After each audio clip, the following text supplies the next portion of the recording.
Now, keep in mind that I am not a chemist. I do have a degree in biochemistry. I've taken a lot of chemistry, but I am not a chemist.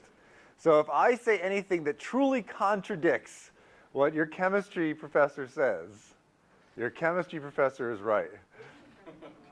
Okay? So that caveat is necessary. So what is a base? What is an acid? So a base is something when you add it to H2O, it increases the pH.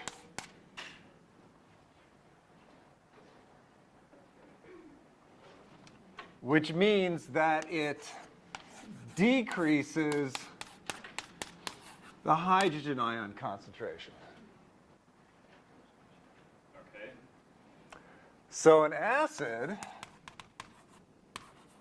when you add it to H2O, decreases the pH, which means that it increases the hydrogen ion concentration.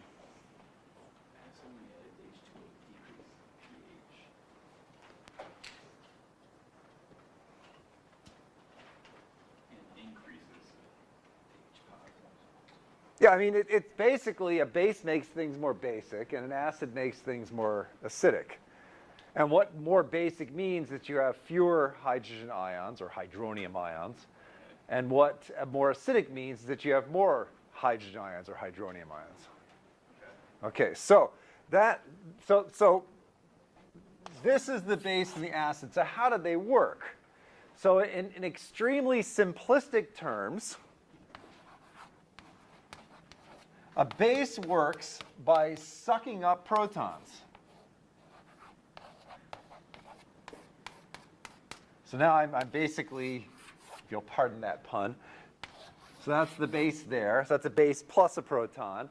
And now the base has sucked up the proton. Probably not a term that your chemistry professor would use. And because it's sucked up the proton, two things have happened. One is that there's fewer protons in the water solution because it sucked it out of there. And the other is that the base now has this proton associated with it.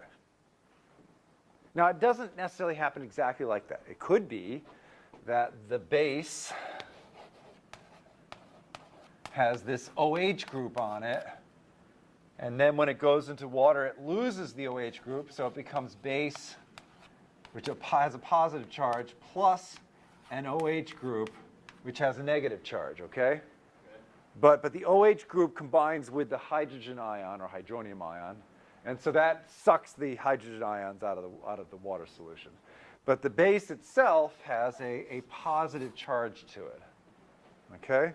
And with an acid, you can think of an acid as being something that has this H associated with it. So when it disassociates, the acid has a negative charge, and then you have the plus charge. That's supposed to be an H. The plus charge that increases the hydronium ion concentration in the water. Yeah. Okay? So the acid, if something is an acid, if a compound has the property of being an acid, a chemical compound, then minus that proton, that hydrogen ion, it's going to have a negative charge. And if something is a base, then when it dissociates, or otherwise acquires the H+, it's going to have a positive charge. So when you're dealing with the dyes, the basic and acidic dye, you're not dealing with the hydrogen. That's right. You've lost. You're just dealing with the pH of it. Yeah, you've got it in a water solution, not the pH of it. You've got it in a water solution.